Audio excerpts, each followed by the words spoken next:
This is Harley Race, the king, the greatest wrestler on the face of God's green earth. And you're listening to In Your Head. Welcome to In Your Head Wrestling Radio. I am the internet icon, handsome Jackie Jones, along with my right-hand man.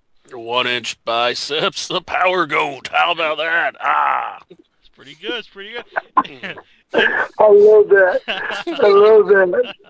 He usually It's so cool. Oh, well, thank you.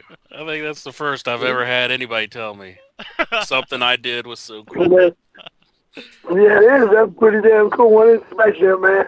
My dog's got one of them. Oh, man. I mean, doing good. How you fellas doing this way? Yeah. And by the way, joining us here is the Raging Bull, Manny Fernandez. We haven't talked to him for a while. Always one of my favorite guests on the show. I don't know, because maybe I'm a straight shooter. Exactly. Don't worry about people hurting their feelings. They got feelings to hurt, I'll hurt them. This is a true story. I just came back from, I was out to dinner with my brother, and we met a friend of his from work, and he actually started to tell a story about you when we were at FanFest, and you were chopping a guy in the lobby after it was late at night, and the guy had a bit to drink, and he wanted guys to chop him, and we heard bangs, you thought it was a gunshot, and here you were chopping a guy in the lobby. Yeah, he thought he had a good chest until I chopped him. The bottom line is, I told him, dude, you're lucky Wahoo's not here. If he was here, you'd be dead. My boy Wahoo, man, he used to cave my chest. That guy used to tear me up, but I loved him. He was fantastic. He was a good man. Good man. We don't have too many like him no more. Would you say he was the toughest chopper? I'd say he was the toughest human being I probably ever met, besides myself. No, he was tough. He was tough, bro. He chopped out 11 crap. One incident when some lady kept calling Wahoo, he chopped me so hard he peeled back my nipple. I had to have 2 stitches put it back. Oh my God. That's how hard he chopped me. That's pretty wild. No, I want to ask you, along those lines we had Black Bart on the show, I think last year. Oh my God, Black Bart, my buddy. Yeah, and he had talked about when he would wrestle Ron Garvin, and you chop him, and he went into detail, but he said Ron Garvin would get excited when people would be stiff with him. Oh yeah, me too. I loved it that way. That's the way when we wrestled, me and Ronnie beat each other up. Me and Wahoo beat each other up. I learned that from Mulligan and Murdoch. They were solid. When I would start broken the business, they didn't give me none of that slap your thigh and slap your chest up. They slapped me. They slapped me. So then you have a pretty tough kid coming up, being a Vietnam vet and all. Yeah. So they taught me to be solid. Yeah. And, people call me cemento, stiff. That's it. Tough. You're in a man's sport and a man's business. You want to whine about it, go play volleyball or something. I ain't got time for that. Yeah. Now, you teach people currently. Do you try to, teach people that kind of style and that kind of, respect for wrestling and that kind of mentality?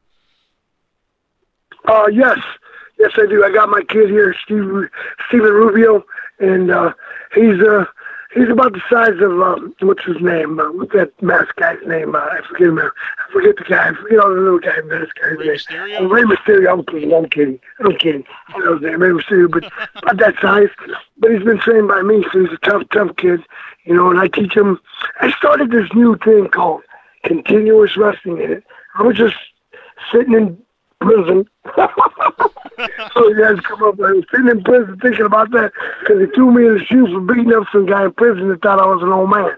So I was sitting in the shoe thinking about this, and I mixed 3 things: amateur wrestling, MMA, and pro wrestling. And I call it continuous wrestling.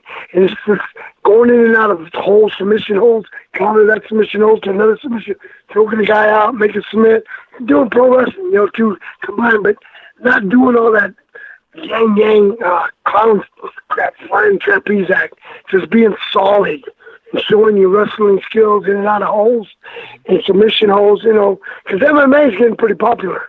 So you start mixing that stuff up, people are going to pay attention. They're going to kind of like it that way, you know? Mm-hmm. That's my idea. But wrestling's wrestling. You got too many clowns in wrestling, too many marks in the business. And, well, I'll get it this way. Vince McMahon and me don't get along personally because I told him I would never work for him, and I told him to F off. But when I call and have trainees, he's the first one that says, if Manny, let him come. They got to be. He lets me bring as many trainees as I got. They're good enough for a tryout. Yeah. And that's the respect we have for one another. Yeah. I respect him as a businessman. Wrestling, different story. Mm-hmm. I would say you can not necessarily agree with someone, but you can respect them. That's right. Completely right.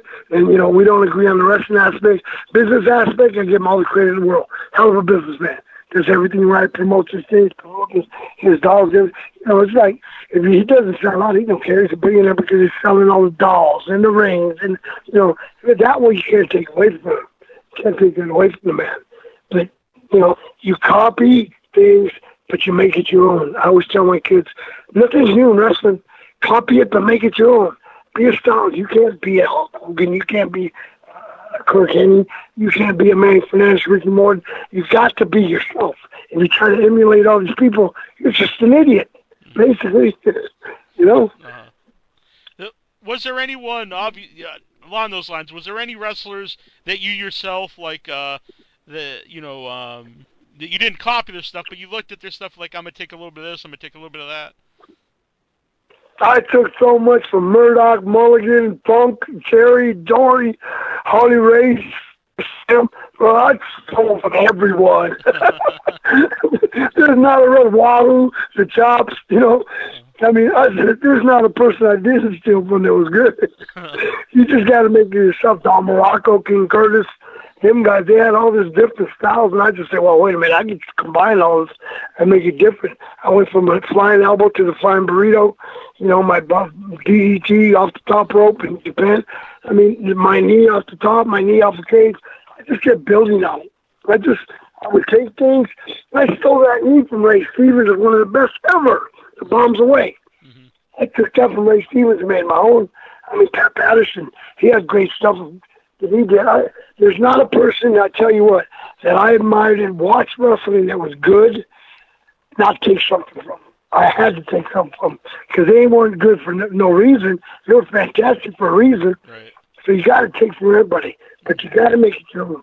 You can't copy. I've seen out here, you know, I've been in Sepulveda here with Brandon Groom at Body Progressions, building up this Body Progression Pro Wrestling Training Center, Body Progression Pro Wrestling shows with, you know, guys that we've trained, that I've trained, Dog, Schizo, Homicide, Low-Key, guys that I can bring in and nurture the young guys that are starting like I was nurtured back in the day. You know, I got in the ring with the greatest. How can you not be bad? How can you not be good? They hand-fed me the Moroccos, the Funks, the Murdochs, the Mulligans, you know, Harley Races. I got hand-fed that. Man, how could I not be good? You know, you're destined to be good with those guys. Yeah. When you mentioned earlier Patterson and Ray Stevens, the Crippler, now I never saw a lot of their stuff because a lot of it was in California, and I don't think like the tapes exist anymore.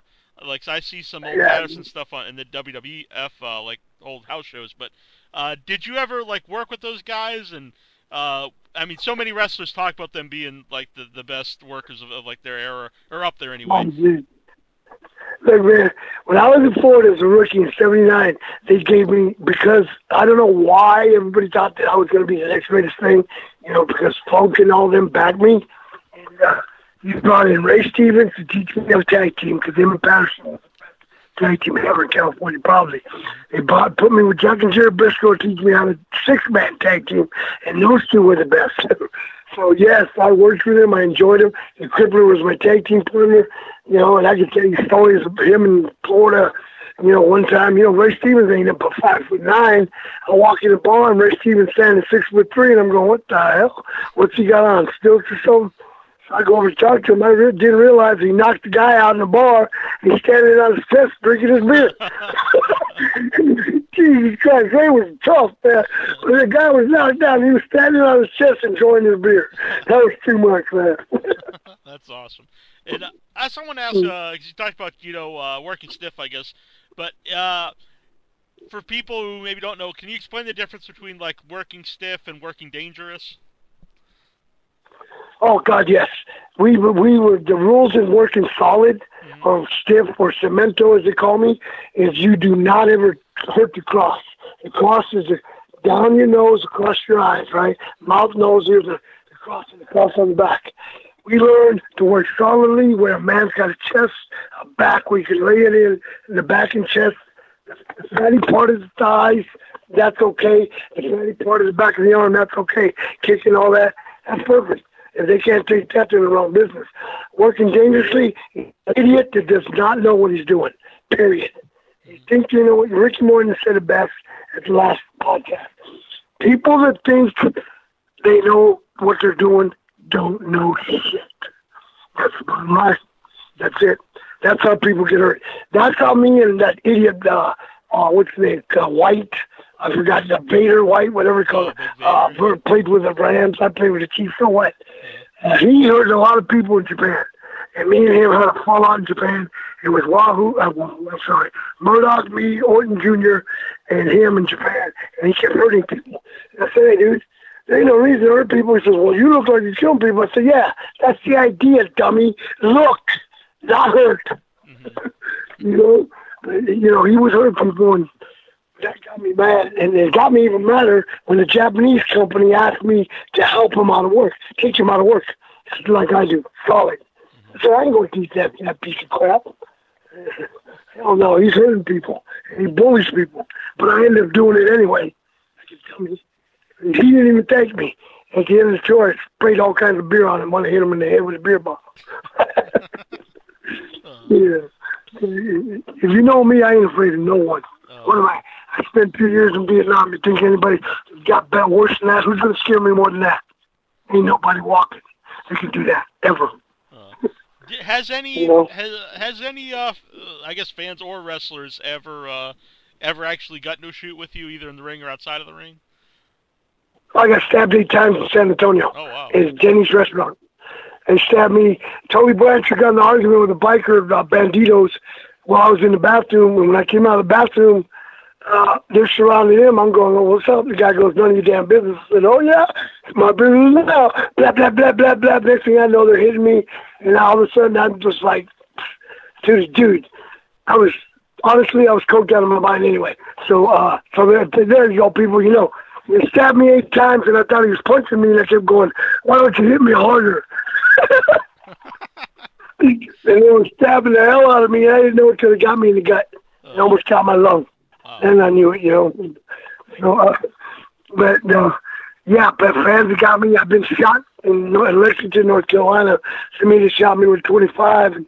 And I was really doing a lot of climbing the rope exercise, stuff I did as a SEAL, right? So the bullet didn't penetrate. It went in, didn't penetrate, and I didn't know I was shot either. So I was beating the hell out of him. Rick Lee told me, hey, Manny, I think he shot you. That was the funny part. I looked at him and go, he shot me. Oh, my gosh, I'm going to kill him now. Yeah, they got me a couple times. Yeah. What territory or country would you say was like the most dangerous to be a wrestler, to be a heel? Puerto Rico. Oh. Puerto Rico. I started riots in Puerto Rico. They threw a cinder block through mine and Gary Albright's window as we were driving under the underpass. They came after me. They busted my lip with a damn spark plug. Believe it or not, I got hit right in the face with a spark plug. Where the hell a kid gets a spark plug at? He got me good, but I had to have 4 stitches on my lip. And then Ivan Koloff stopped me from going. They started breaking the chairs. I'd be a pro cologne, and throwing them in the ring. So I started taking the chairs and beating Carlos with all the wood. And he goes, "Will you please stop hitting me?" I said, "Tell your people stop throwing chairs in the ring." And then that one hit me in the head, and I jumped out of the ring, chased him to the bleachers. Ivan Koloff tackled me. He goes, "Don't go up there. They're gonna stab you." I had fun in Puerto Rico. I drove him nuts. Yeah, I was gonna ask, even though it's dangerous, all stuff, but at the same time, is that fun? When you have people so riled up that they actually want to do harm to you? Oh, yeah. Oh, yeah. I had the people so mad. When me and Rick Rude were together, we wrestled Ricky and Robert in Charleston, West Virginia, right? I got the people so damn mad beating up Ricky. Ricky's style. Ricky Morton's wonderful baby face. White meat baby. They had themselves so hard the people were moving the railings out of the way coming through the ring. And I'm going like, whoa. Look, watch your back, Rick, watch your back, turn around, watch your back. I'm telling Rick, get in the ring. And then the people kept coming, right? And I said, okay, Ricky, it's time for you to duck this clothesline me, or, oh no, duck this clothesline, kick me, clothesline me, come back. Ricky looks up, sits back down, he goes, no, I'm not ready yet. I go, are you not? You better get your butt up now. Man, I had people so mad. They were coming in the ring. They got in the ring. That was unreal, man. That was the good old days, though, man, when you can get heat. When you can get heat and keep heat like that, it's unreal. But nowadays, people are scared to get heat. I look at people and say, dude, you got in the ring with a guy you never wrestled before and you ran out of the ring? That don't make sense. Why would you want to get back in the ring? People already know you're cowards. You know, what the hell are you running for? Well, I can't make sense of that. So, when you watch someone who would do something like that, or any like young people, what are like the biggest mistakes you see in newer wrestlers today? What could they improve? Oh my God, their biggest. And if they were smart, you know, Bray Wyatt is Mulligan's grandson, and you watch that kid, and he's all old school. Watch him, man. He's a solid worker, a solid stiff worker. It don't matter. He's solid like his grandfather. Mulligan was very solid. In fact, he welcomed me in the business with a forearm so hard on my chest I couldn't breathe for 3 minutes. Welcome to the business, kid. Blam! I couldn't breathe for 3 minutes. Bray Wyatt, if you watch him, he is old school. I love him. Except he loves crunching me, picks me up. He's so big. When he saw me, oh, damn, this man is the best. And of course, I said, put me down, Bray. Bray, put me down. You heard me. Oh, no, I know how tough you are. I said, Bray, God dang it, put me down. You know, but if they watch Bray Wyatt, they're going to see old school from Rotundo. His dad, Rotundo's tough. He was old school. And they learn from people like that. Learn what William Regal tells them at tryouts. If you don't have to use the ropes, don't use them. A lot of people can't even go 2 seconds without touching ropes. My kid right here, Stevie, he goes 20 minutes in the ring, in a circle, never touching the ropes. Once. But he's excited to get up in the air, drop kick you. High Karanas, everything. Front Richie Rose, back Richie Rose, drop kick you. Never touch the ropes. Why do you need the ropes? I don't get that. If you can get up in the air without that, William Regal goes nuts. He loves that. You know, he wants to see people not use the ropes, wrestle in the middle, don't have to climb up to the top to do something high. Fine. You can do it on your feet. And that's what I teach my kids. That's the biggest problem. Everybody says, oh, well, it's wrestling saints. Oh, really? It still says wrestling on the marquee. It doesn't say Circus du Soleil Wrestling, does it? That's what people don't get. It doesn't change, man. It goes in cycles, but it always comes back. That's what I tell people. Go to the day, go to WWE, try out to be good enough, see who's in charge. See who's Patterson's still there. You got Road Dogg. You got Rotundo. You got Dean Malenko. You got Orla Anderson. You got all the old-timers keeping the people in check. Why? Because it's still wrestling. It don't change, bro. It don't change. It's still wrestling.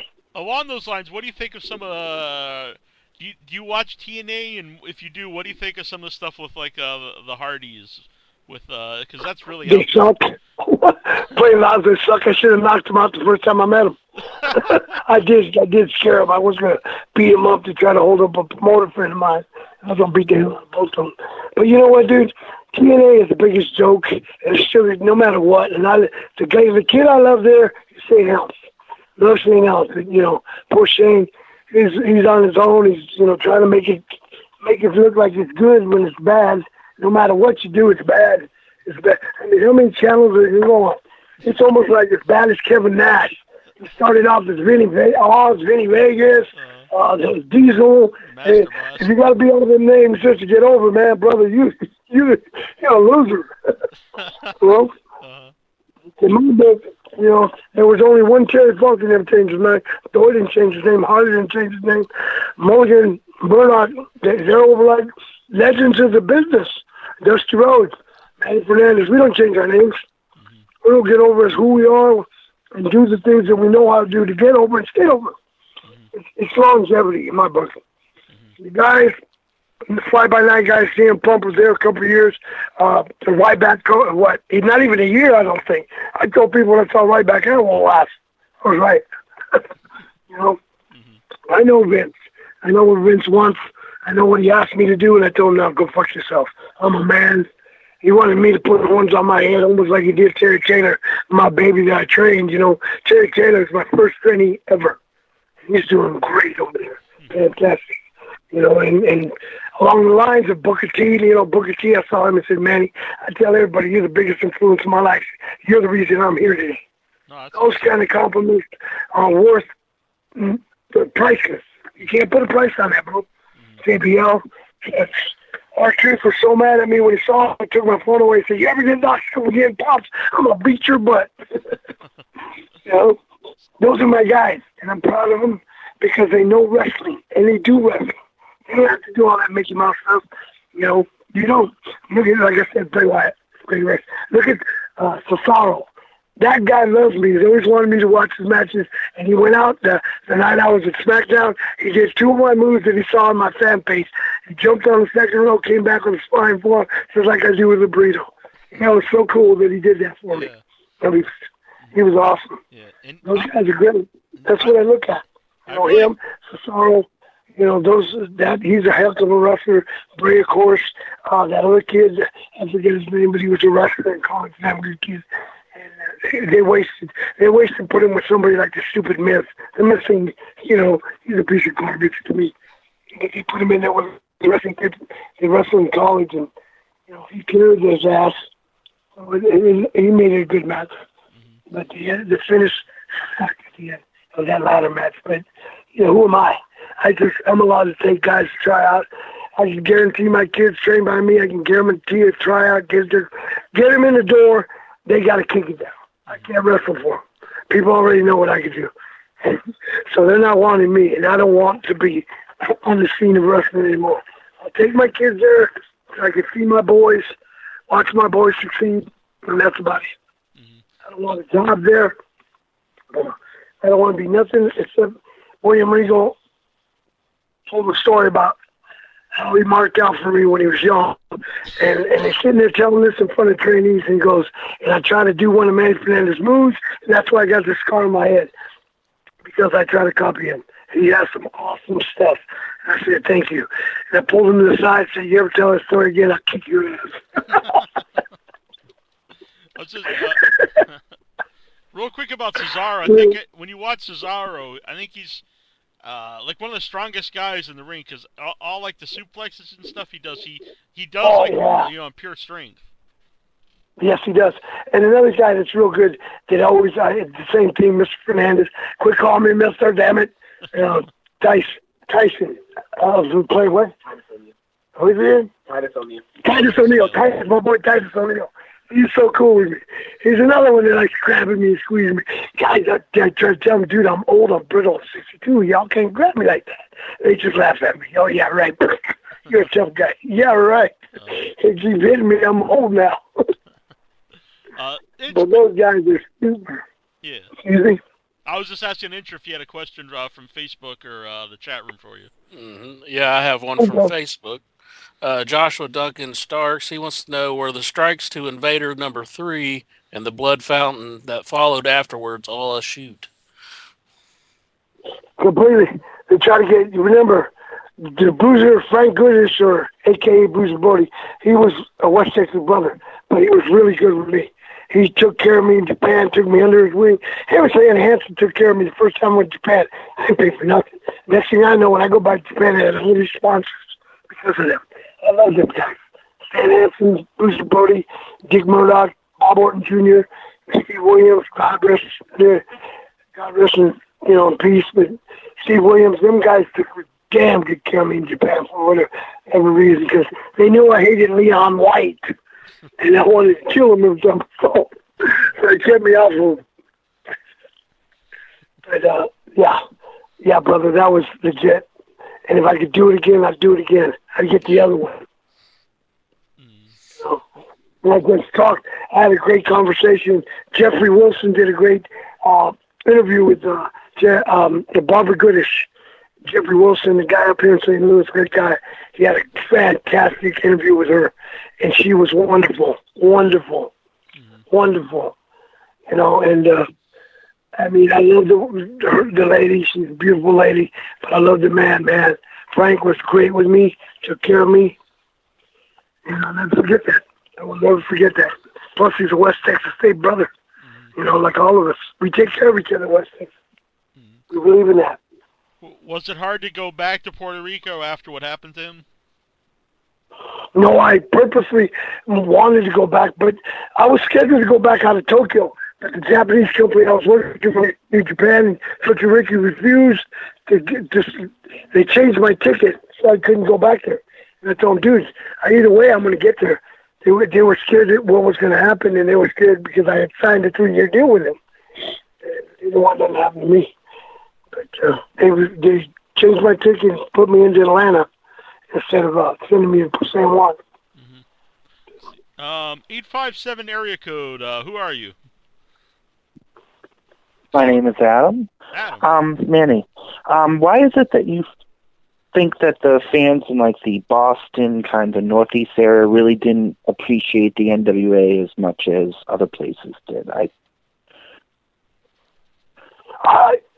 I thought they did. I mean, I don't know where you got that thought. I was always, when I went there to wrestle, I always got great reception, baby or heel. I mean, the Northeast, especially Philadelphia, but I was over in Philadelphia, so strong, and Boston. People loved me there because I used to call, when they had those stupid cheat sheets, that Mexican guy that Murdoch wanted to kill, whatever that leech was, his name, Mark Leach and Mesker, whatever. Dave Meltzer, that leech. Yeah, that idiot.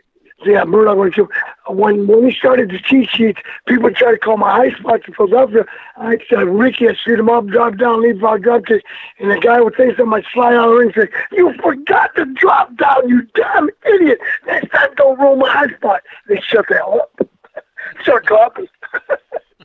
Well, maybe I was wrong. I told him out. But I always thought, you know, I always got great reception there. So I don't know why you got that idea, but I'm sorry.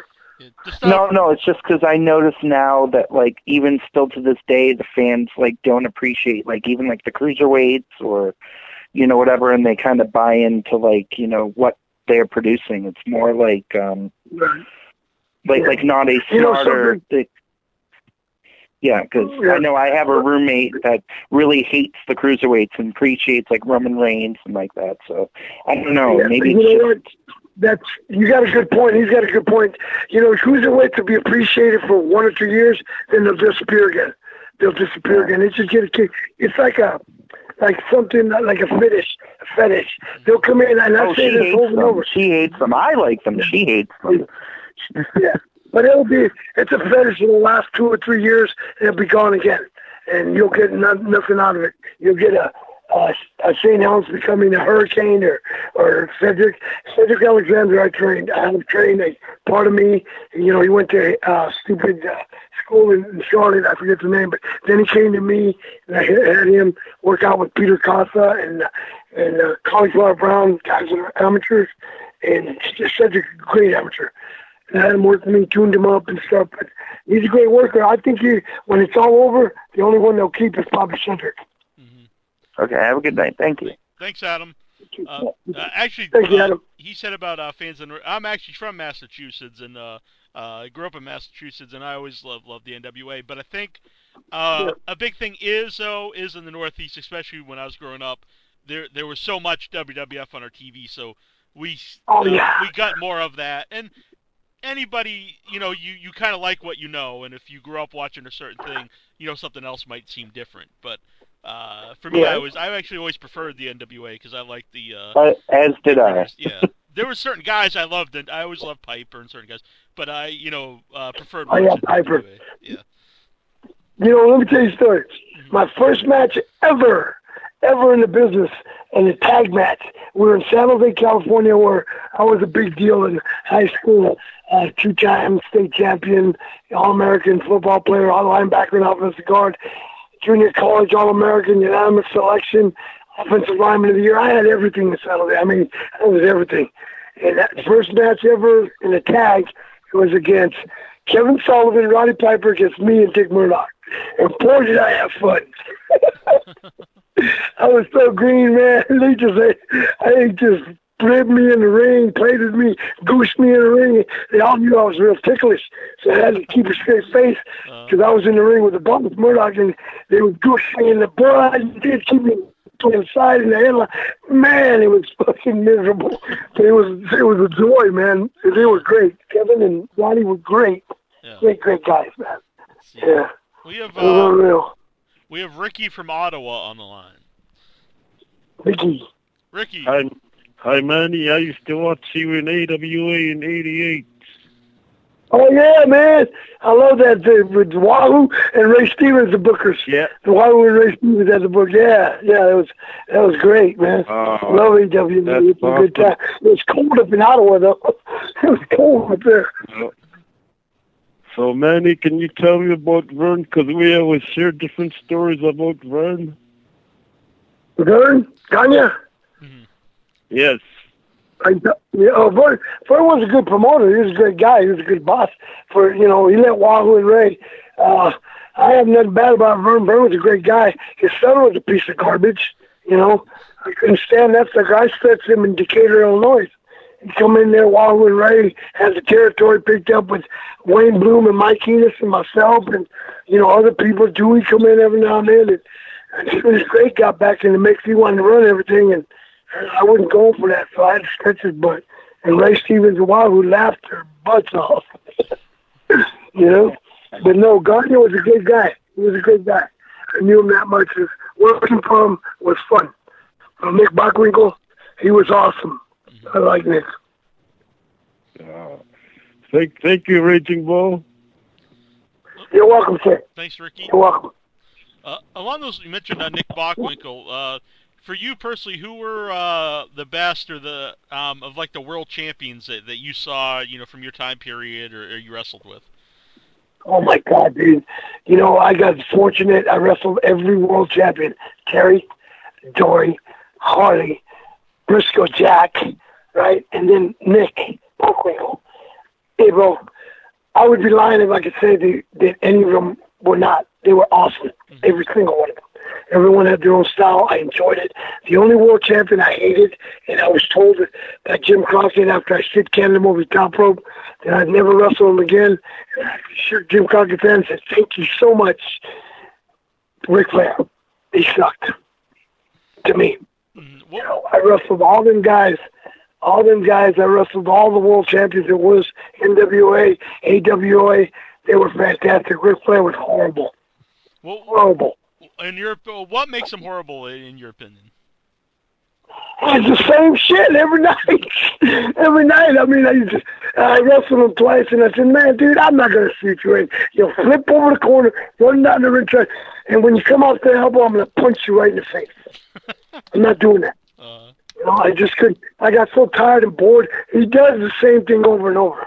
And then every time he wrestles, a damn good ex-world champion like Terry Funk called the match. Terry Funk did the match. Harley did the match. He didn't. When he was world champion, I gave him the courtesy of calling the match because I was still, I was main event material, still not, world champion, I guess, caliber. I don't know. If I was being world champion against him, I wouldn't want to be that caliber. But, I let him do it, and it just got bored. And the second, third time, I shit canned him over the top rope. 20 minutes in the match, I got bored. I threw him over the top rope, got disqualified. Crockett come up to me and said, "You'll never wrestle for the world title again." I said, "Thank you, sir, very much." My damn feelings. Ted Turner signed me for $250,000. You think I give a shit? You want to pay me one way or another? I ain't no fool. Did you get along with Ric Flair as a person? Hell no. I slapped the hell out of him in Atlanta, Georgia. right in front of everybody, cops and everybody looked. And hey, the damn last WWE trial was Brandon Groom. We went down there. Brandon Groom was so paranoid I was going to slap the shit out of Ric Flair when he was sitting in catering.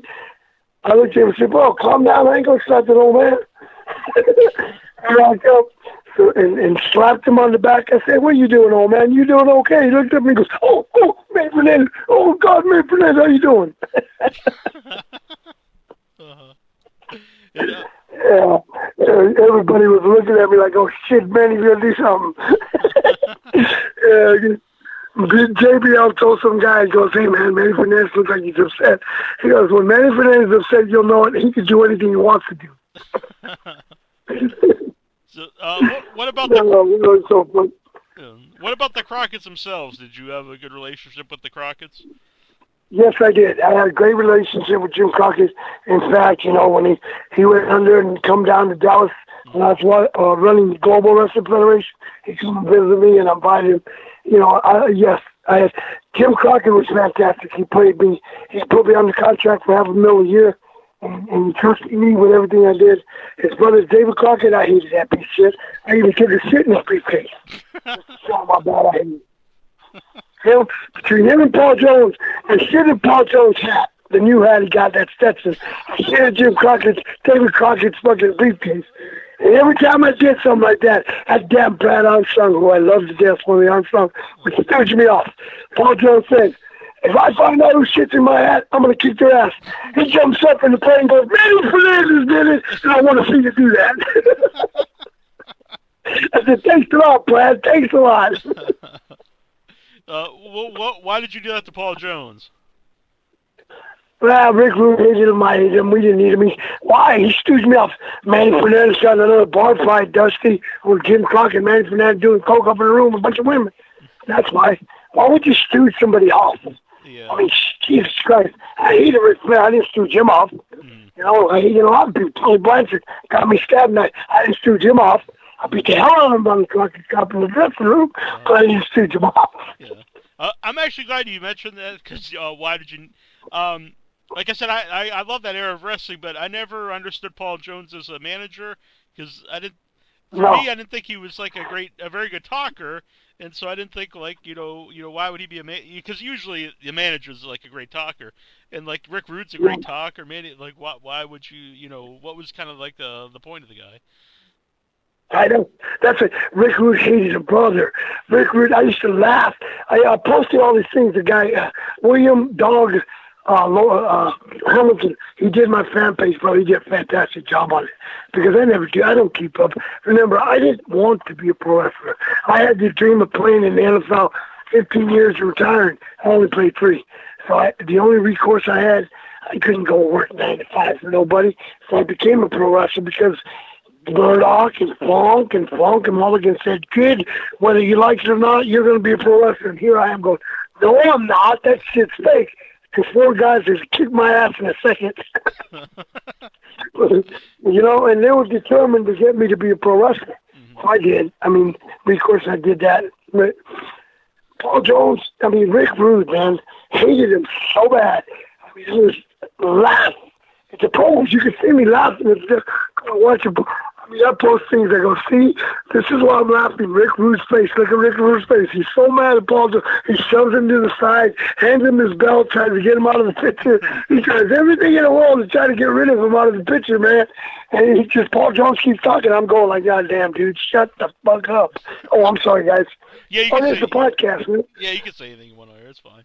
Sorry, but I was going like, shut the hell up, dude. You're getting Rude mad, and then you're going to cut Rude's time off, and he's going to go, tell him, bull pow. And I go, God dang, did you have to slap me that hard? Rick Rude was tough, bro. He was 2-time wrestling champion, Petaluma, California. He could snap with damn pliers. He could crush an apple like Danny Hodge could in his hand. Wow. I love Rude. Me and Rude got along so great. I loved him. And, Dusty put us together as a rib. He thought we wouldn't get along. Well, it was the best tag team, I think, ever. Yeah, because of Rude. Not because of me. Because of Rude. I thought that was a great team, when I was watching it. And I always wished it went on longer. I know Rude, went on to the WWF, but I think if you guys actually had a longer run, it would be. They would have paid him. Mm-hmm. I'm sorry. Go ahead. I'm sorry. I would just add it quick. I think if you guys would have had a longer run, that would be like a team really remembered as one of the best teams. Yeah. You know what's sad though? I'm the one that when Rude asked me what I was getting paid, and I told him, he said, "Well, they screwed me then." I go, "Why's that?" And he told me what they paid him. I said, "Yep, they're screwing you. They're screwing you big time. That's wrong. You're my taking partner. I don't give a shit if they think I'm the worker. I'm the worker, and you're the kid. That's wrong. You do what you got to do." And he told me, I said, "Rude, you're in this business to make money. Get that? You're going to have a family soon. Protect your money, protect your family. That's number one. Whatever you decide to do, I'm behind you 100%. Brother, I got your back. Don't worry about me. I guess I can go to Japan. I've been bugged. Japan wanted to get they didn't want to go back. After a while, Japan, Vietnam, they started looking the same. They started getting to me. And that's when I started realizing that my PTSD was kicking in gear. So I just kind of want to stay away from that. Yeah. And Rude went down there, and I went with him. They offered him, and I told take it. And, they were going to put horns on my head, and I told, well, fuck yourself. My mother raised a man, not a clown. I don't need money that bad. Okay? He was born poor. I'm going to die poor, but I'm going to get buried free because I served my damn country. And they stick me in Arlington Cemetery, I'd be with the brothers I really want to be. Those are my true brothers. That's what I told Vince. I would never stop anybody from making a daggone living. And that's their living. In wrestling, go make it. If you're going to pay your millions, go take it. I'll take your money. I said, no. That's why it did last long. They screwed Ruth. And that was wrong. That's wrong. They're paying almost $300,000 more than them. That's wrong. Way wrong, and just do what you do. Brother, Rude and me got along no matter what, whether he was there or here. That's why when I found out that idiot broke his neck, I was pissed. I told him, "You ever come around me, bro, I'll break your neck." That was wrong. And that sad thing, since we was ready to get a family, then I read about what happened. Man, that almost destroyed me, man. Again, in Japan.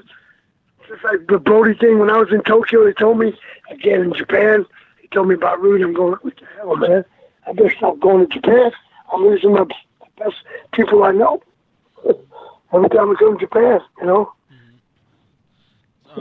We got another caller here. I'm sorry, another caller on the line. Who is this? Hey, hello, how's it going? Good, thanks. What's your name? My name is Jeffrey. Mr. Manny Fernandez gave me a bit of a shout-out a moment ago. Thank you, Manny. Oh, awesome. Hey, Jeffrey, what's up, brother? Hey, what's up, my brother from another mother, man? I just wanted to say thank you. I'm not going to keep you too long. The same thing I told you when I talked to you, man. Thank you for your years of what you gave us of entertainment and for keeping the integrity of the wrestling business alive. Professional wrestling, not this sports entertainment high spot fest. You're doing it, brother, and keep doing it. Brandon, I hope he got his shot. I hope he gets another one, and we see more cats like you, brother, because we need more cats like you keeping the game alive. Oh, thanks, Jeffrey, man. Thank you so much, brother. Thanks for the shout-out. You take care. God bless. You too, my man. Merry Christmas, Happy Holidays, Merry New Year to all you guys, and continued success, guys. Thanks, man. Thank you. Yeah. That's a boy. Dang. That's awesome, dude.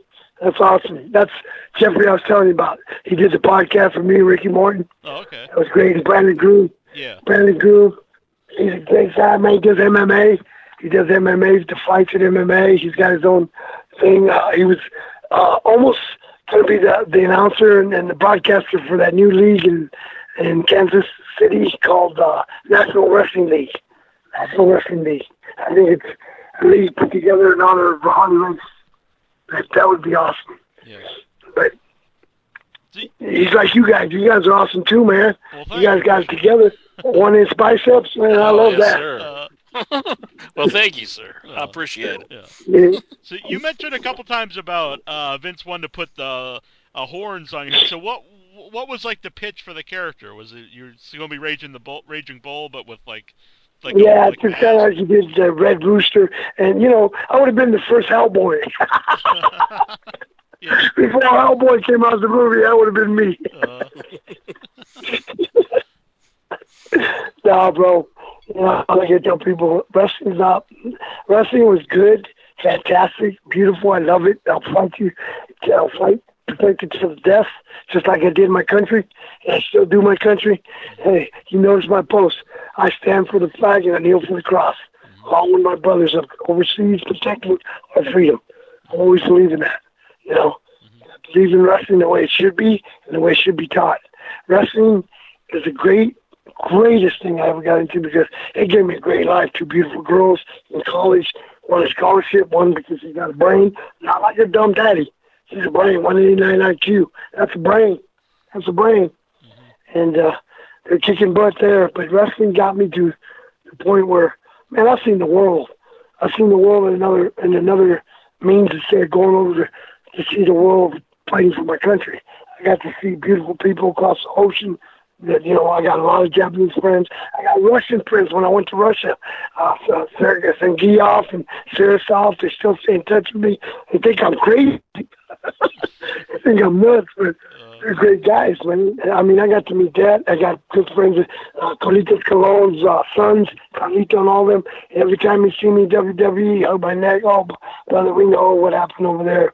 We don't care. You were both doing great with our dad, great with us. You know, that's they respect me. You know, respect me a lot. I got friends like Chicky Small in Puerto Rico I stay in touch with. I mean, I made a lot of great people. I trained some awesome individuals in Booker T, Stevie Ray, R-Truth, and, you know, I got one coming up in Cedric Alexander, Stevie Rubio right here. But, you know, I can go on, Homicide, Oki, Hit Squad, all the guys in the East Coast that are there. You know, Lil Ivan. I mean, I trained so many good people. Chuck Coates in North Carolina. I helped Shane Helms a little bit when he was getting into business. David Coates, Chuck Coates. I got the Willie Clay, Senior Willie Clay Jr. All them guys. I got so much blood sweat out there. Good wrestling dogs, schizo.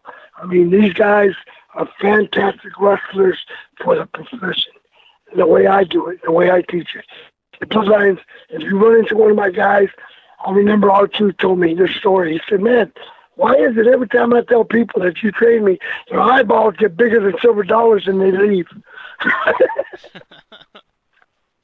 So, if someone listening to the show now would like to be trained by Manny Fernandez, how would they go about getting in touch with you? We're here in Sepulveda, Oklahoma, and at Body by Progression Training Center. And you can get in touch with me, my number.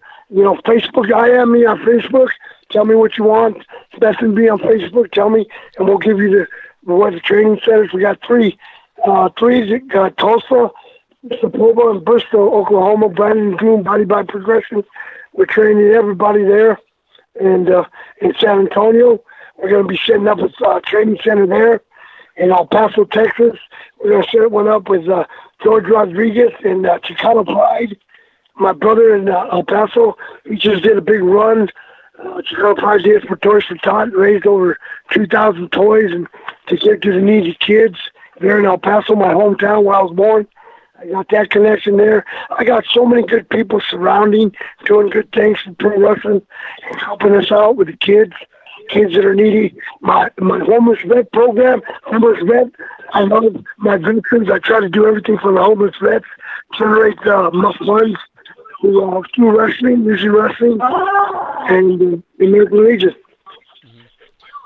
408 area code, who are you? What? 408, who are you? What's going on? You know that you called into the show. Yeah. I can see that. What's your name? Where is it? I don't know if you realize this, but we can hear you talking to whoever you're talking to on the background. All right. I think they called in. I don't know. Someone called in, but they were having like a conversation with someone else on the phone. I don't know. Hey, 408 is San Jose area code. That's where I went to college and high school. Born in El Paso, but I went to high school and college, junior college there. And then I was going to go to UCLA, but I decided to joined the service because everybody was protesting the poor soldiers, throwing tomatoes on them, spitting on them, and calling them baby killers. So dumb Manny decided to enlist in the Navy.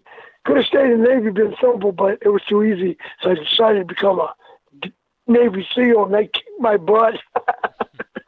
They trained me to kick butt. You know, it was something awesome in my time. I just couldn't take all my uncles, my mother's brothers fought in World War II. One was a decorated veteran, and the other one was, you know, he was there. So I couldn't understand why people would protest American soldiers. It just blew my mind back then, you know. But California, the hippie movement, peace and all dope, all them idiots, no wonder, you know. But that's what made me volunteer. I stepped up and volunteered, but you know, one of the best things in my life, one of the worst, because my mom knew I could have been at UCLA playing football, and I ended up in Vietnam, and she grew older. She got great, you know, and I blame myself for that, but she understood, you know. That was a good thing. She understood what I did and why I did it. So I was never had a father. My hero, never had heroes in my life but my mom. My mom was my hero all the time. She pushed me from day one to be an athlete, and she taught me. My mom taught me how to play football. She got 3-point stands and knocked me down. I was 9 years old, started crying. She said, "You ever do that again, you'll not play nothing." I never cried again until my mom died. Because I believed that she would kick my butt. And that's a true story, man. I respected my mom, and I feared her at the same time. The only time I ever missed a football game in my life, my career, I got a C on my report card. My mom was a math teacher, and she wasn't going for that. She took me off the bus. She said, "You ain't playing today, buddy." It's the only game I ever missed in my life. Can you believe that? Wow. For getting a C on the report card. Yep. Mm-hmm. That's how shit my mom was with me. Mm-hmm. That's why I take everything I do seriously, especially pro wrestling, because it gave me a great life, something that I wouldn't have had if I would have not been a pro wrestler. And it gave me great, beautiful people. I got Terry Funk left. One of my mentors is left. And, you know, I know everything ends. Everything ends in life. We know that. We're born to die. It's gonna destroy me. Me and Terry are so close. So close. We have to have our meetings. Every time I'm gone too long, he calls me up and says, "It's time to come and see me. We have to have a meeting." We have a sit down, almost like the mafia. You know, that's beautiful. That's what that's what's gone in pro wrestling. You don't have those camaraderie, those friendship, that brotherhood anymore. Guys don't run up and down the road together. Guys don't share each other's lives, take care of each other. We put our lives in each other's hands back in the day, and we took care of it. I took care of his, he took care of mine. Now nobody cares. They all want to get their fit in. They all want to be the star. They all think they got it made. And pretty sooner or later, Vince gets bored, gets rid of them because they have no longevity. You know, it's just after a while you're a niche, and then you're gone. And, you know, but it's a whole different ball. It's a whole different trusted characters now. I'm not into brotherhoods. They give up that fun of being on the road, sharing time together, up and down the road, mooning each other, throwing beers at each other. "Hey, give me a beer," throw it through the window, I catch it, shooting. Me and Barry Windham's Humperdinck. We used to shoot at each other, over each other's cars as we drove each other, past each other in Florida. Eddie Graham had to put a stop to that because people were complaining.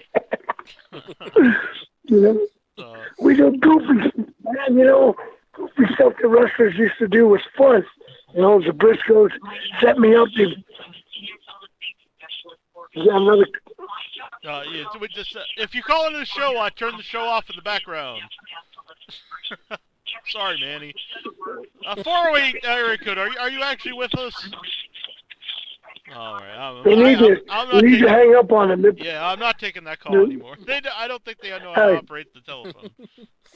Yeah, they got these clowns in that area that used to work for me for that con man that ripped me off for $20,000. Lance Cardoza, Lucha Extreme, ripped off a bunch of students on a secret webpage, stealing money from the kids. Wouldn't take a check, just cash, so they didn't have to give them a receipt, right? He ripped them off for about $10,000, ripped me off for 20. So now when I went after him, of course, they got me arrested for kidnapping, attempted murder, and all that good stuff. Told the cops I was a former Navy SEAL, which is stupid. We're never former. We're that way to the day we die. We stay that way. It's a team of people that live that way for the rest of their lives. You call me up right now, I'll go defend my country.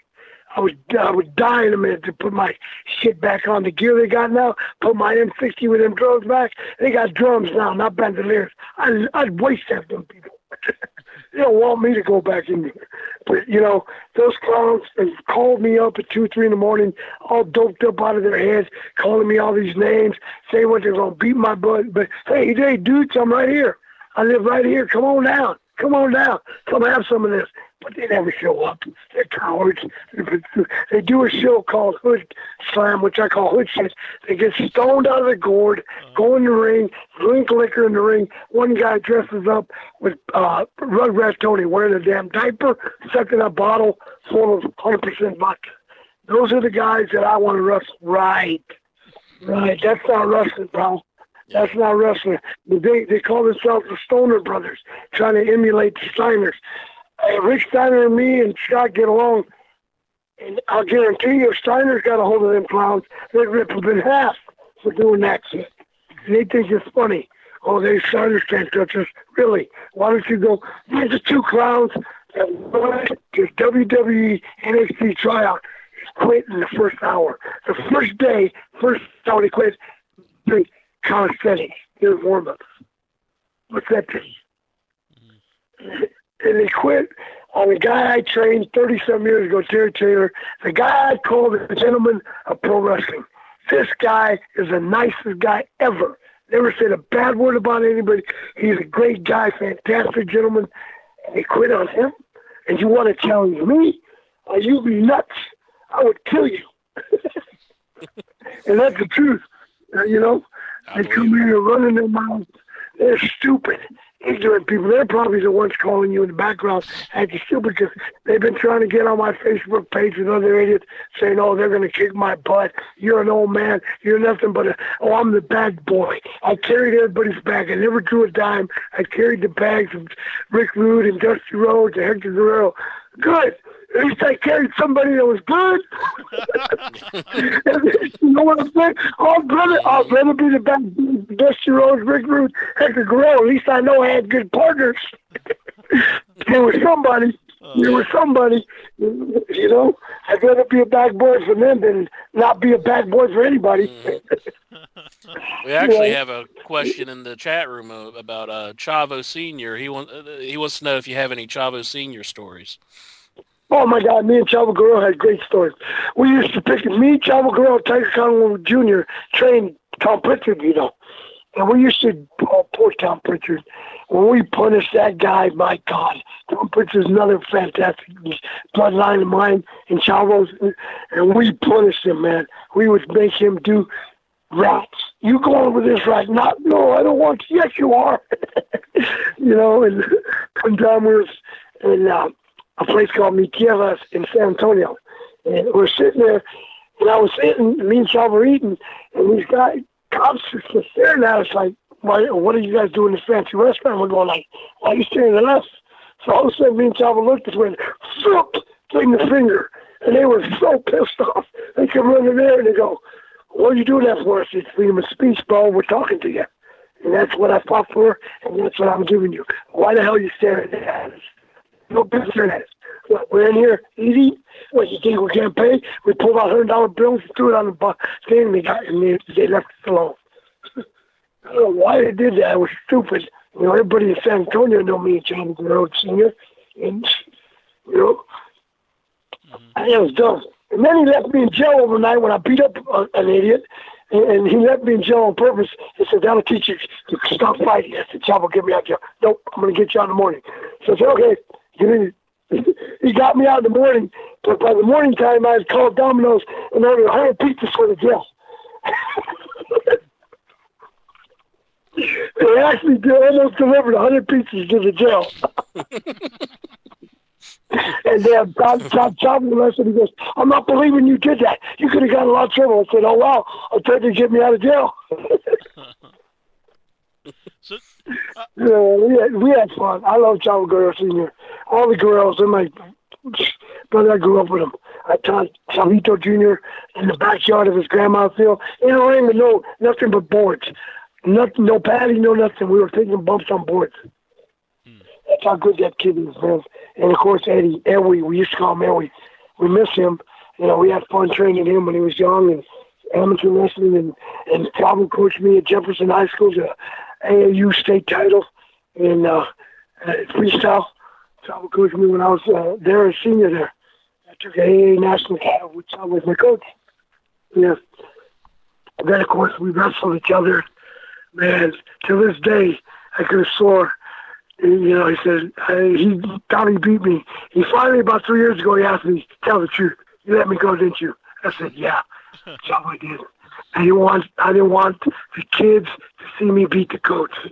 He goes, I knew it. I knew you did. I said, yeah, but I couldn't do it. I couldn't beat him in front of the kids. That would be an embarrassment to me because then the kids would think I'm better than the coach. That was not good. Being a senior in high school, not good at all.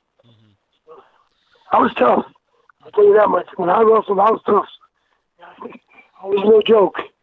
Amateur wrestling, I punish people. People try to come at me and piss me off. I broke shoulders, separated shoulders, and had decapitated knees. I didn't care. I didn't care. I was just a mean-ass kid, man. You know, but Chavo Guerrero Sr. taught me a lot. He was my tag team partner in San Antonio as a Mexican connection. He kept me from killing Tully, I don't know how many times. Beat the hell out of Gino Hernandez one day. He pulled me off of him. He was all coked up in the ring. I was mad. I cannot stand that. Do what you got to do outside of my ring, but in the ring, you better be straight. You better be straight with any of us. Anybody who knows how to shoot, Brandon Groom, myself, you know, my little kid here, Stevie Rubio, as you'll probably say hi to in a minute.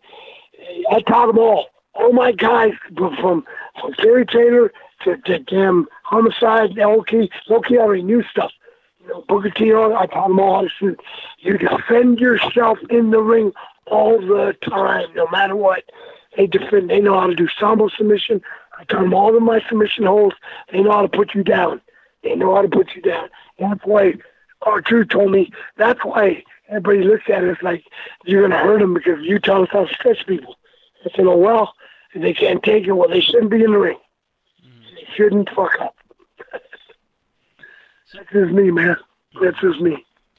When you mentioned... I love this business. Go ahead. I'm sorry. Well, actually, along what you're just going to say, that you love the business, because you said originally when you got into wrestling, like, you didn't want to be a wrestler. So what was it about wrestling that made you, fall in love with it? Dick Murdoch, the wrestling the Invisible Man. This is honest, God's true story. Dick Murdoch says, hey, if I get in that ring and wrestle the Invisible Man, will you think about being a wrestler? I said, if you get in the ring and make me believe that you're wrestling somebody, I'll be a wrestler. Hell with that. You can't make me believe that. I'll be a son of a bitch if you didn't make me believe. I was on the edge of my seat, wiggling my back. What? I actually thought he was getting beat up. And there was nobody in there but him. Mm-hmm. I said, man, damn this shit. You can do that? Okay, I'll do it.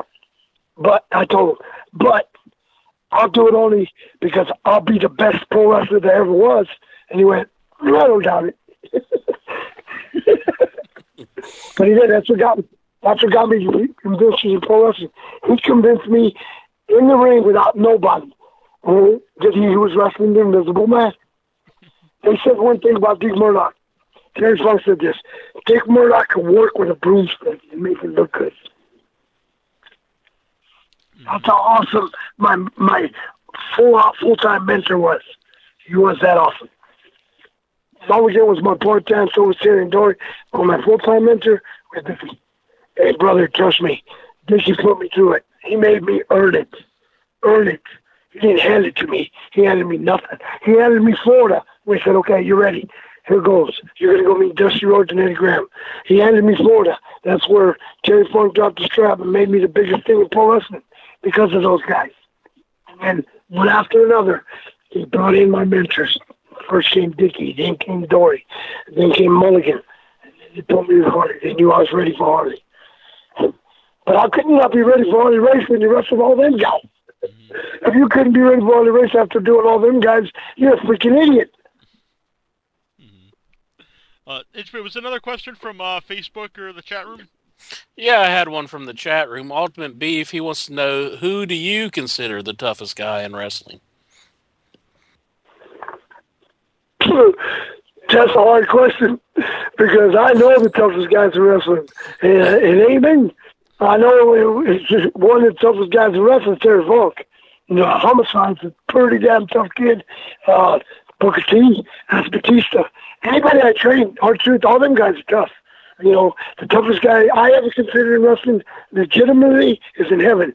And that's Wahoo, Dickey, Mulligan, those guys. And Dusty. Believe it or not, Dusty was one tough fucker.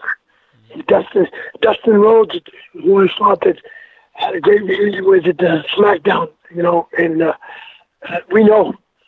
I mean, tough guys. Mean. Everybody thought me and Mean were going to fight one night. Mean, you know, he doesn't realize that all the Samoans, all Fasika, all these guys love me because I took care of one of their Samoan brothers when he was starving in Kansas City. Him and Saney, Barbarian, Saney and Barbarian, you know, John Ciani, they were starving. I took care of them. Got them down the road. All the shows you rode with me. I took care of his family, whatever. They never forgot that. And Mean was a couple show, and him and Manny gonna get together after the Meadowland show. They're gonna have it out. He walked up, everybody's ready for the big fight. Oh, then it's brother, big hugs, love and kisses, and we flew the ball. They wanted to see a fight. You better pay for it. I don't know, brother. To me, Ronnie Garvin's tough. There's a lot of tough old timers. As far as the new timers, you know, there's JPL. He took his bills. Everybody I got associated with, you know, that's really, but the toughest guys in this business, 3 of them are in heaven. Mulligan, Murdoch, and Wahoo. Murdoch and Wahoo.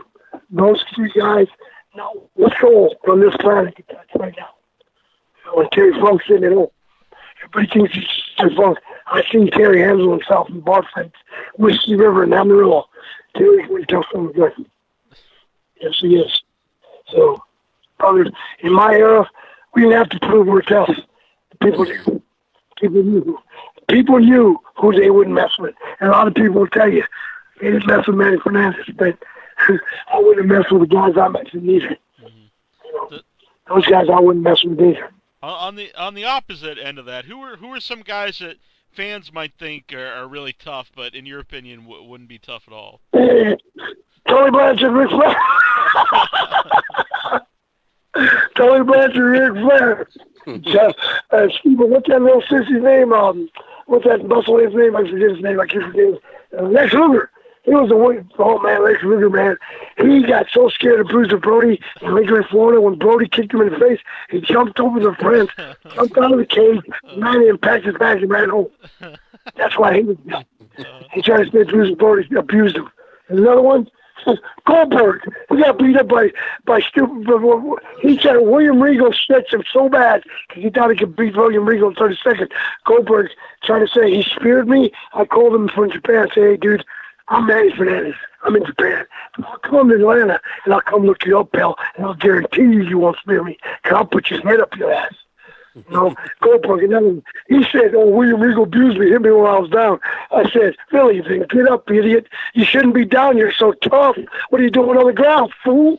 You want to talk like a tough guy? Come on, bitch! Get off your damn knees." William Regal slapped you around like a little bitch, and you went and whined like a little bitch. He hit me when I'm down. Well, you should have went down, right? They also say Jericho took him down and. When they got into like a scuffle backstage, and Jericho Chris Jericho. Oh yeah, Jericho puts him down too. Yeah, sure is. Jericho ain't no joke. Jericho's another tough kid. Yes, he's like Malenko. He's like, tell you what, Eddie Guerrero would have whipped his butt in a second. That's another tough little sucker. Jericho's tough. The kid that just passed, he's tough. Benoit would have ripped him. I know everybody gets down on Benoit, but it's a lot deeper than that story, bro. It's a lot deeper than that story that people don't. The people insinuate things. It's a lot deeper than that. I'm not going to get into it out here, but I know the kid. I met him in Japan. And I know a kid would have ripped him a new butthole, too. All them kids, Dean Malenko, Jericho, Benoit, Eddie Guerrero. Those little guys would have ripped kids apart. He wouldn't have had a chance. Chavito Guerrero would eat them up and spit them out. Those guys are tough kids. They come from tough backgrounds, tough family. They didn't play. Gory Guerrero taught those kids how to be me and how to be good and how to be tough. Their dad, Chavo Guerrero, is a great Mexican wrestler, along with my friend and my best buddy in the world, Mil Máscaras. Man, I love that guy. Dos Caras, I hate to see what happened to his kid and him having the problems.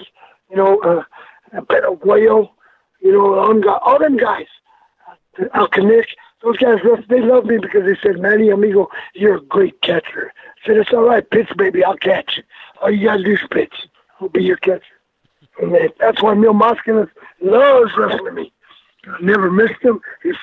He did all his topes, all the dives, everything he could throw at me. I caught him without him hitting the ground, never getting hurt.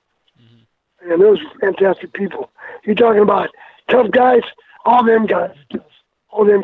Mexico's no joke. To wrestle over there, you got people stabbing you, throwing firearms at you. There's no joke. My boys are tough there.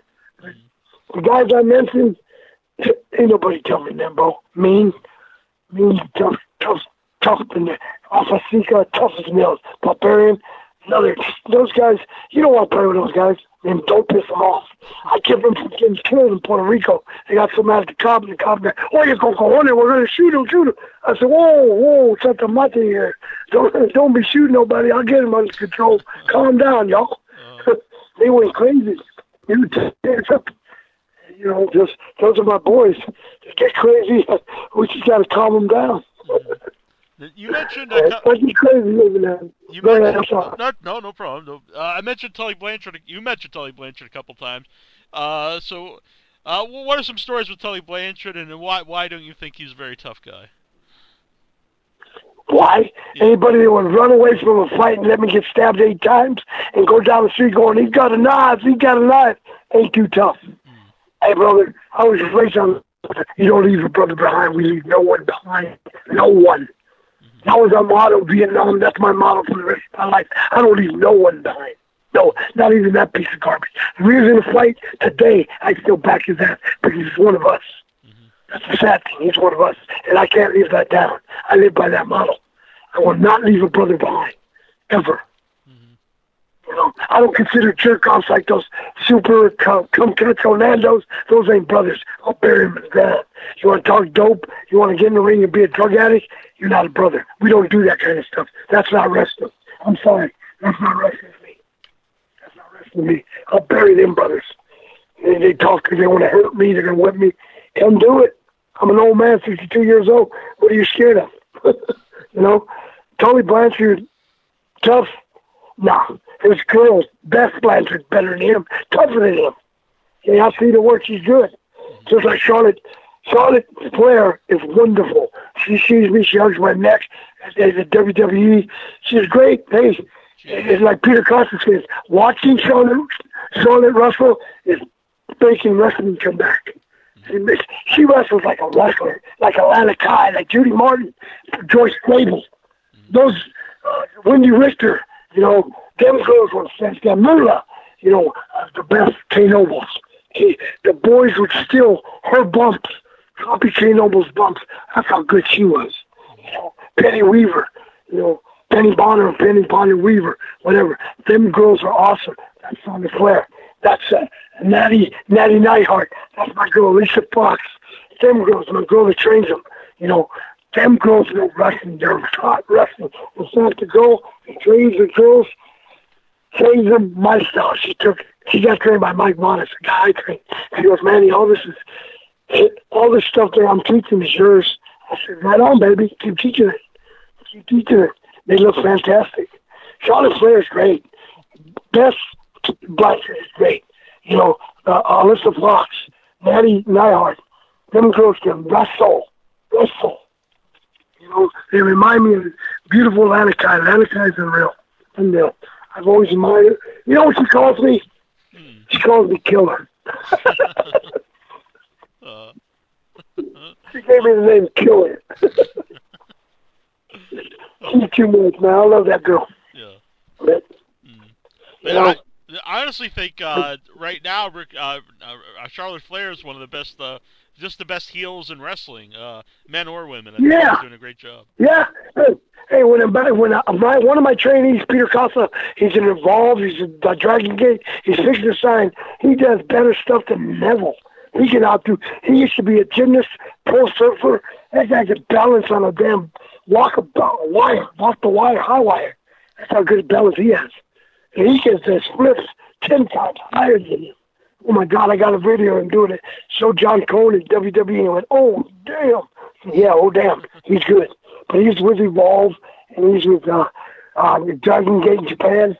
I mean, he's wonderful, man. The guy's, he's like my little guy right here, Stevie Rubio.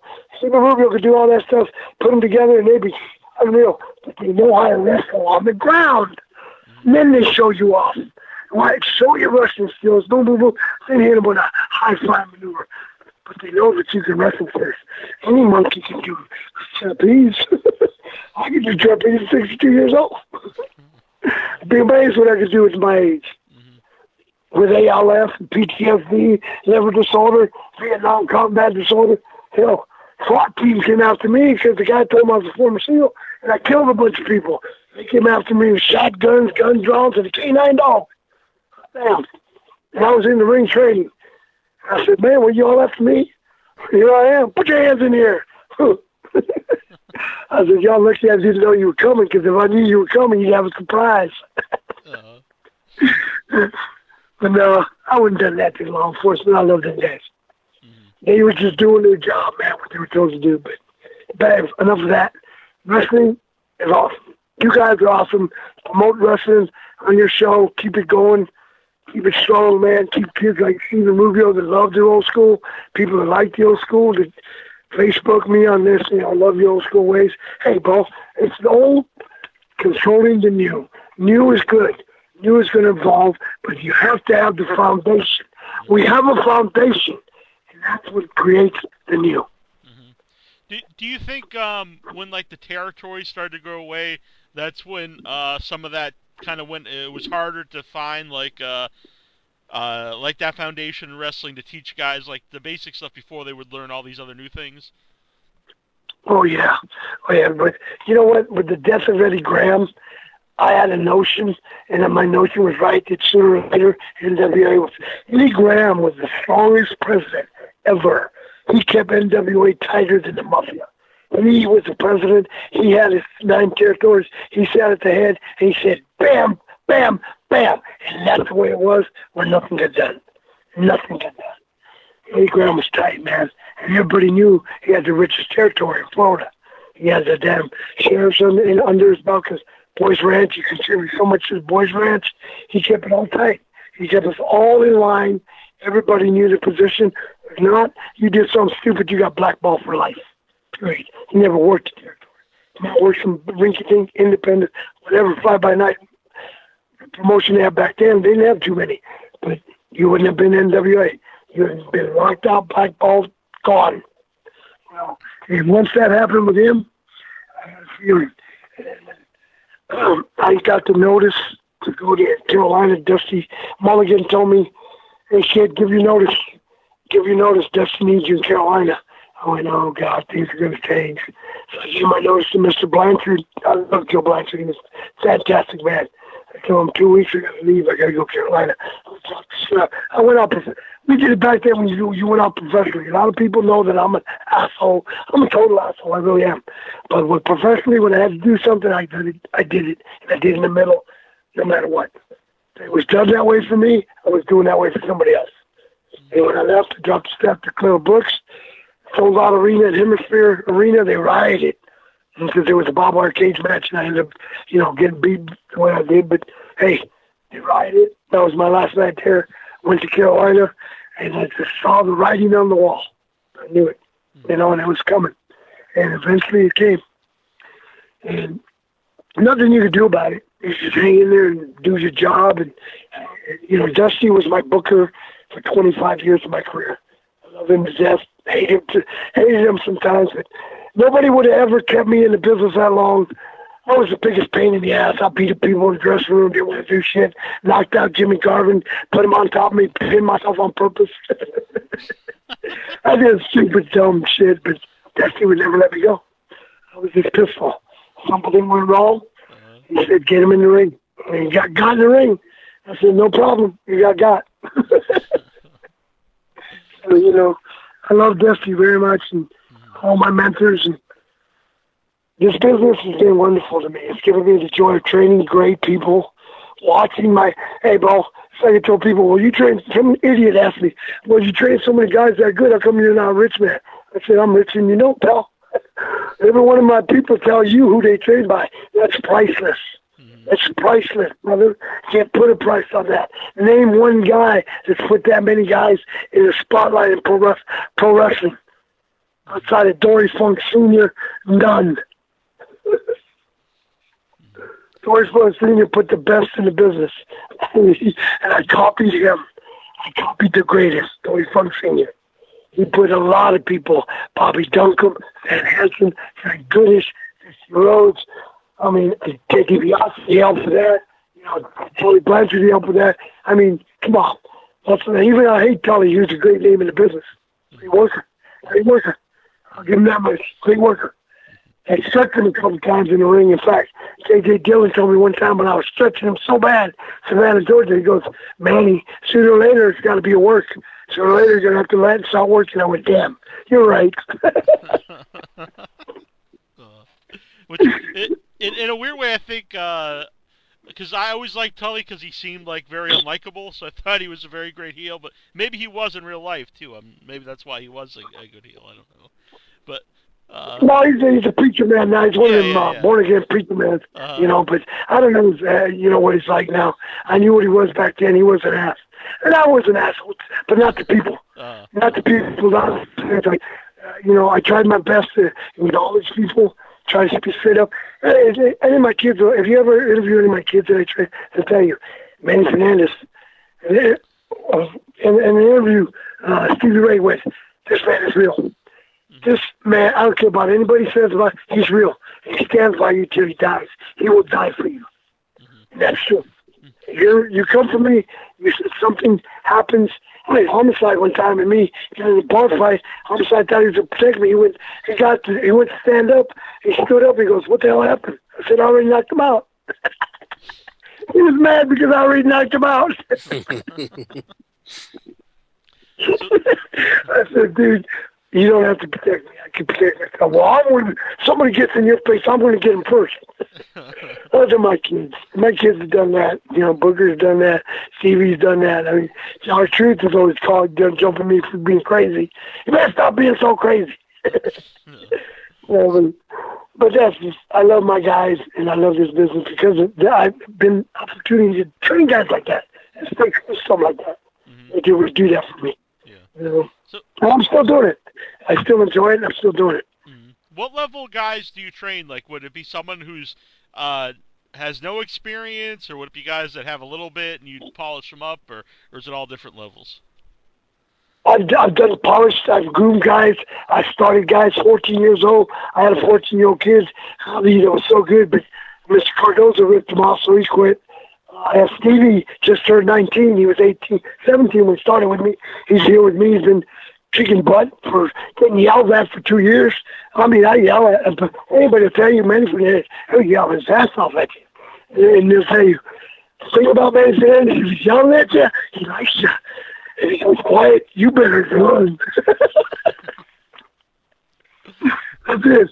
I love my kids. I yell at them constantly. I get them ready. I get them ready for this confession. Well, anything else, Orange Man, from the message board or chat room? Yeah, we had one from Steven from Toronto. He wanted to know your opinions on NWA champion Harley Race. Oh, my God, I just told him that. One of the greatest. Oh, my God. I wrestled him 15 times. Twice he tricked me into, and once he tricked me into the trick, I knocked myself off completely in a coma for 2 days.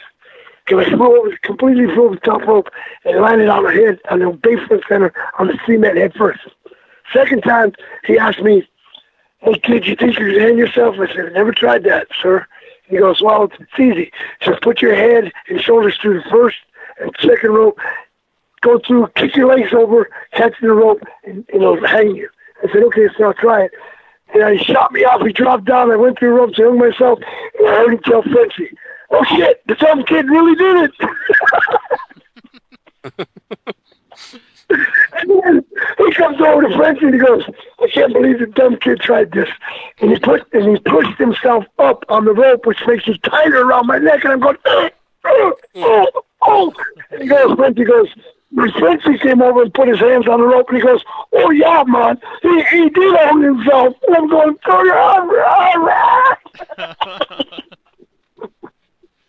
That's awesome. and they stood there and put their hands on the rope, making it tighter, and I'm going, oh!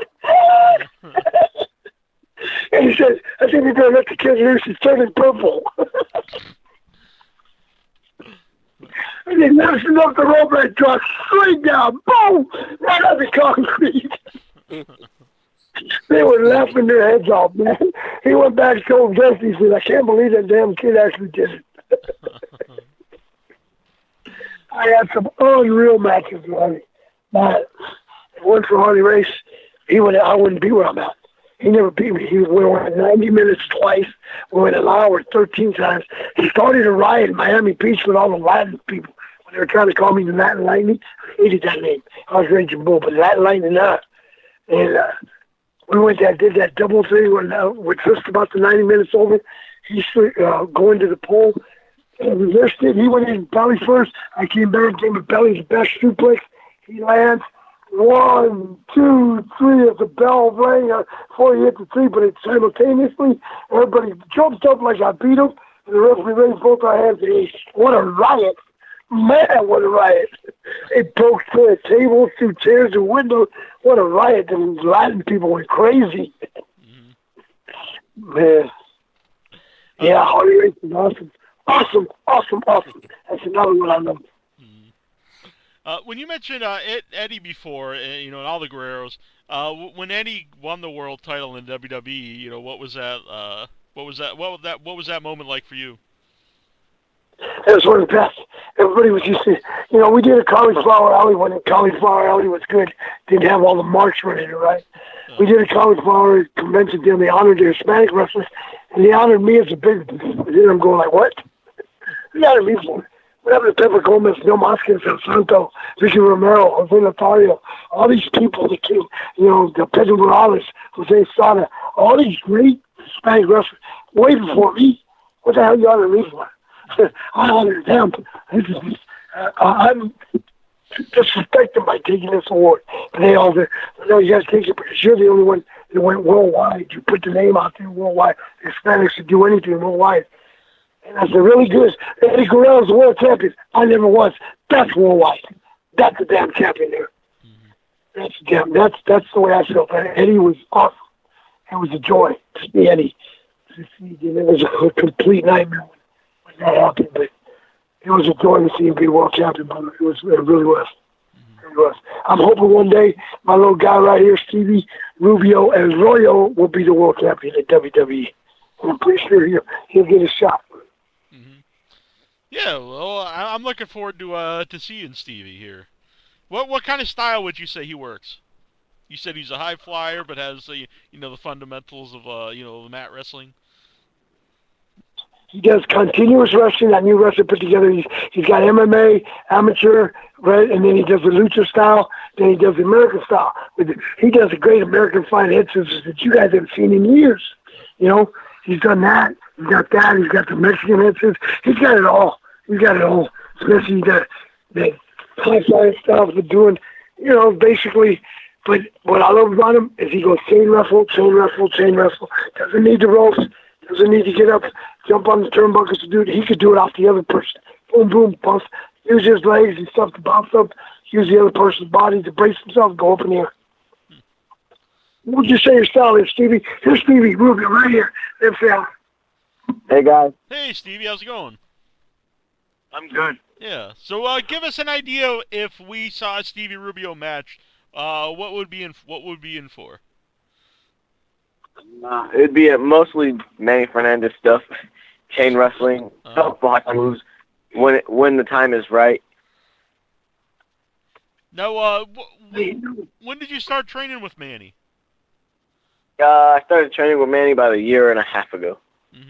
So how has that been? And do you think Did you have any experience before training with Manny, or were you totally No, wrestling? just watching a lot of guys like Eddie Guerrero, Chris Jericho. My favorite wrestler, Eddie Guerrero. And kind of knew that he had, Manny Fernandez had the same background as Eddie and all them. So, I was like, oh, man, Manny has a school here in California. So I went. No wrestling experience at all. So everything I know is 100% Manny Fernandez. What was some of the surprises of being in wrestling school? Like, I'm sure you expected certain things, but what were some of the stuff that was unexpected to you? Just a lot of guys. Like Manny's so tough, a lot of guys just quit. I mean, I literally seen a lot of, more than 20 guys walk out of the door just because Manny's so tough. Is it tougher than you expected? Yeah, oh yeah, definitely way tougher than I expected. Now, do you think, training to be a wrestler, not only, you're going to get better in the ring and all that stuff, but do you think that it toughens you up as just like as a human being, as a man? Yeah, it does, definitely. Manny's so tough on you, in and out of the ring.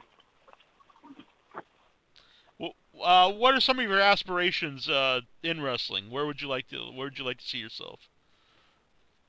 Yeah, definitely be world champ, WWE at least. What are some of the other promotions? Now, obviously, I think most people should have their eyes set on WWE because that is the main wrestling. Yeah. But are there other promotions you would like to you could see yourself in? Definitely New Japan Pro Wrestling. A lot of guys go there. I mean, I've seen a lot of great wrestlers come from there. Do you follow NXT at all? Yeah, I do. Yeah, NXT is great. Plus, that's a good stepping stone, obviously, to the WWE. But it's cool that the NXT show itself has a following, and has people watch it on the network. And are there any guys you watch on the network, or older guys besides Manny that you watch? You like to see their stuff and their style. Guys like Samoa Joe. I mean, Homicide. I've seen a lot of Homicide matches. That was one of my favorite wrestlers after Eddie Guerrero. Shawn Michaels. Low Key. That was definitely a great guy to look at. I always try to copy Low Key stuff. Does Manny Has Manny played any ribs on you? He always plays ribs on me. Any good ones that you or bad ones that you'd like to talk about?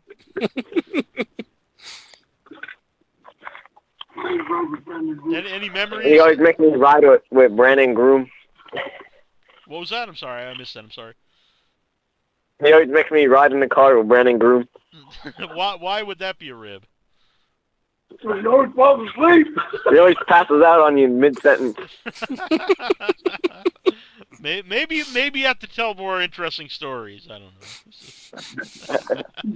We still got to keep him on the road yet. Hopefully he's not driving when he's doing that. So, that would no, he's driving. Yeah, he's swerving off the road. Oh, well, now I see why that would be a rib on you. Yes. Have you ever reversed? Have you played any ribs on Manny? Or are you too afraid? No, I wouldn't. Yeah, I'm too afraid. You gotta play a good one first. Yeah, I got to play a good one first. Because he'll give me 10 times worse. I don't think I'd be pulling any ribs on Manny. I love ribs. I love getting ribs pulled on me. Hey, some guy named Woody Clay used to play ribs on me all the time. Then he'd run in the house and get his pistol. I was watching a video of Manny, and he was telling a story about a rib that I think it was King Curtis used to play on him in the ring, and I was like, wow, this with giving him a cookie, quote unquote, a cookie. And the cookie. He gave me the cookie, man. I was hiding in the closet after the cookie. He's like, he told me, Jack and Jerry Briscoe talked him into it, and all I can hear is, look at him sell now. Look at the kid sell now. Next thing I know, I'm hiding in my closet. Man. I was say for people who don't know know what a cookie is. Yeah, go on. Yeah. Hit acid. You're right. They've got Baracco and Curtis on the Duke. Man, they love playing ribs on me. And we're going to get the kids tonight. Come on, guys, give me a break. Don't put those in my mouth. And like a dummy, hey, open your mouth, kid. Oh. Murdoch always told me, you better listen to veterans. You better not listen. Just shut up and listen. You got me. Yes, sir. Yes, sir. Open your mouth, kid. Oh, what's that? I was in the ring going in circles and shit. Man, those guys are too much back in the day. That's what I mean. He took the fun out of wrestling, man. That was so much fun to get ribbed as a rookie like that. Preach. Unreal. And see, Stevie, he gets ribbed every day. I gave Stevie, I yell at him, man, God dang, we're setting up the wall. We're putting up the arena together today for Body Progression, Wrestling by Body Progression, because we got a show in Sepulveda January 14th. We're even do a 2-ring battle royal. We got a bunch of kids that coming in that they're going almost like the Wyatt family, but they're the triads. And they got this weird look, and there's 3 of them, and they're tough as nails. One guy looks like a real young Steve Austin, Stone Cold. Brad Sanders. He looks like a young Steve Austin, but we got things going on here, and poor Stevie's helping me. Me and Stevie picking up all these 300 to 400-pound metal bars, and God dang it, Stevie, he drops it on my foot. Oh! We have fun yelling at each other, though. And of course, I got my Benjamin's my wonder dog, my PTSD service dog. He drives us nuts, too. Wants to play, and every time somebody gets near me, he wants to bite him. And he's about 2 inches tall. He's about 2 inches tall and about 34 pounds wide. He's my baby. My baby. Yeah. But yes. Absolutely. By the way, Stevie, does Stevie have a Facebook or a Twitter page for people who'd like to follow him and see his progression? Yeah, I got my Facebook name is Steven Rubio, and then my Instagram name is Steven Rubio 22. Now, do you have a nickname for yourself, or are you just gonna go by Steven Rubio? Manny calls me El Royo, which means lightning. And as he's like bossy, crap on lightning. Excellent. You ever that saying? You ever heard that saying? God's so fast he can crap on lightning. That's Stevie. All right, excellent. Well, thanks, Stevie, and I look forward to seeing you. Okay, thank you, guys. Yep. And Manny, it's been excellent to talk to you, and we're gonna have you back before. I think it's like, I don't know. I think it's been like 6 years. We'll have to have you back again quicker than that. It's been too long. Yeah, please. Yeah. I'll be dead in 6 years. Everybody would wish I'd be dead in 6 years, but I'll just live to punish them. Yeah, I was almost dead this summer, so anything can happen. So, but it's been good. That's it. Yeah. And how are you doing? Because I knew a few years ago you weren't doing too well. I guess. No, I know. I was at this VA Palo Alto, and they were getting cured for my Agent Orange because what I got in the country. But I'm doing great. I have a great doctor. I lost my doctor I had 14 years. She saved my ass with my liver disorder. And then I got the doctor that I wanted. Dr. Steph is a bold battlefield doctor. He used to go out to take care of the wounded in battle, in the middle of battles. So, whole battle, he's taking care of me. I'm doing good, man. I got here going on with Brandon Groom in Oklahoma, getting the schools going there, going down to San Antonio with my boy William and David and Pink down there starting that. Everything's going good. I mean, it's great. I don't go and stay at the VA no more because people die there. And I don't want to get... I don't go in the ambulance because people die in those too. But I'm taking care of myself. I got off the treatment for ALS because it was just tearing me up. It was making me worse, I think. And I just made up my mind that, hey, Stay strong. Believe in yourself, like my mom told me. If you believe the impossible is impossible, then you're a loser. If you believe the impossible is possible and you beat it, then you're a winner. And that's what I believe. I could possibly beat ALS, symptoms of or whatever, PTSD, liver disorder. I'm going to keep living, bro. I'm going to keep living, training hard, riding my bike 10, 12 miles a day, lifting weights, staying on top of it, eating right, which means gummy worms, sour gummy worms, Reese's Cups, Kit Kats, Twix.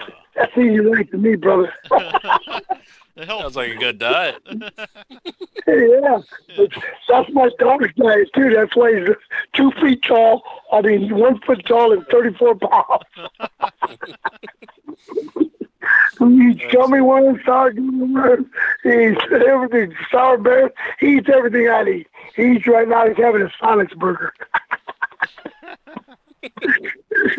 My girl tells me all the time, my girl is a retired U.S. Marshal and works for Homeland Security. She tells me, you're going to kill that dog. You shouldn't be feeding him chocolate. Well, you'd be dead. And everybody says, the dogs eat chocolate, they're dead. I guess my dog's been dying for 2 years.